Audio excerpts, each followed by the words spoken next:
की जो अवस्था है भाई, ये प्रेम की अवस्था हर उम्र में बदलती है। इसी चीज को मैं बता रहा हूँ तुमको, प्रेम की अवस्था हर उम्र में बदलती है। देखो साधारण चीज है, जब बच्चा छोटा होता है यानी वह शैशव अवस्था या शिशु अवस्था का बालक जो होता है, वह अपनी माँ के लिए किसी को छोड़ देगा। एक समय था वो अपनी माँ के लिए सबको छोड़ रहा है, बच्चा सबको छोड़ देता है माँ के लिए।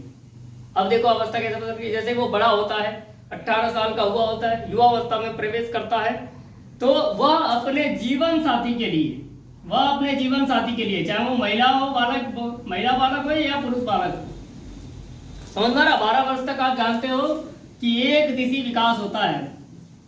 बालक का विकास आप समझ ही रहे हो चीजों को, एक समान होता है 12 वर्ष की आयु तक। 12 वर्ष की आयु में ही अगर वह पुरुष है बालक तो उसमें पुरुषत्व की भावना जागृत होती है, अगर वह महिला है तो उसमें महिलत्व की भावना जागृत होती है। पर अब देखो प्रेम की अवस्था कैसे बदल रही है। एक जब बालक शिशु है तो वह अपनी माँ के लिए किसी को छोड़ रहा है, प्रेम उसका सबसे बढ़िया है, पूरी तरह कुछ भी होता है माँ के पास ही जाता है सबसे पहले। अब देखो जैसे वो बड़ा हो रहा है, अब प्रेम की अवस्था देखो कैसे बदल रही है। एक अब आया कि अब वह अपने जीवन साथी के लिए किसी को छोड़ देगा। अब जैसे ही वो बड़ा होता है, इसका बच्चा होता है, तो अब वह अपने बच्चे के लिए किसी को छोड़ देगा।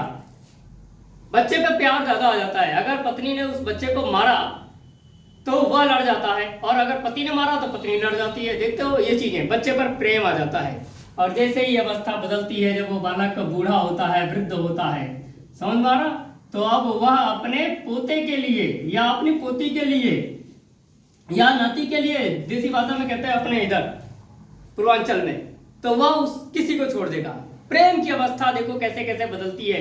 एक समय प्रेम की अवस्था माँ पर थी, एक समय जीवन साथी पर आती है, फिर एक समय अपने बच्चे पर आती है, फिर पोते पर आ जाती है। ये प्रेम की अवस्था है, प्रेम की अवस्था बदलती है, इस चीज को समझना है आप।